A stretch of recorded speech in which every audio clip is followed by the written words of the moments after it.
Video games can be complex. They take a lot of time to make, and perhaps more importantly, they take a lot of money to make too. Their industry is enormous, and their scope is growing as fast as their intricacy. But in truth, the very notion of the video game as we know it today comes largely from two simple verbs: run and jump.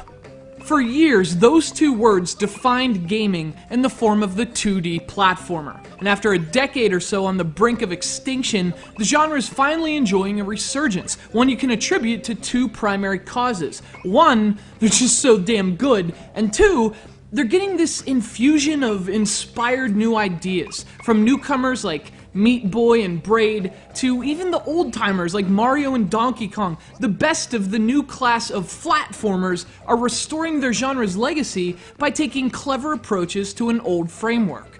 This game does not. This is a throwback in terms of more than just its genre. This game is a throwback because it feels old. Evidently, bunnies hate innovation. This is Rabbids Travel in Time 3D. Released earlier this year for the Nintendo 3DS, Rabbids Travel in Time 3D is a platformer starring the Raving Rabbids, that awesome group of sociopathic bunnies that originated from the Wii launch title Rayman Raving Rabbids. They're these legitimately deranged little animals with wide eyes and hilarious screams, and in their 3DS premiere, they're stuck in the past. Both literally and figuratively.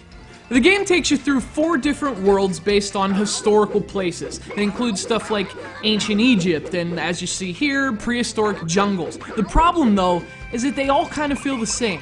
There isn't a lot of variation between the worlds in terms of their level design. All that really happens is you get new themes and new backgrounds. And that might have been fine if the levels were fun to play through. As it is, they are not.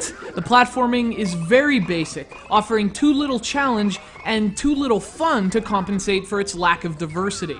It's all very straightforward. It's really a shame because the Rabbids are really wacky characters, but their gameplay, it's disappointingly unwacky. The level designs are very open, the platforming is very predictable.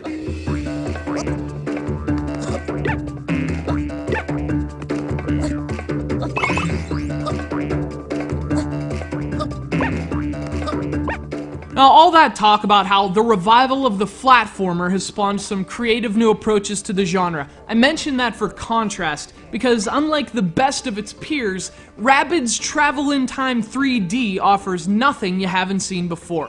This game copies a bit from games like New Super Mario Bros. And even Donkey Kong Country Returns, only never enough to copy their enjoyability.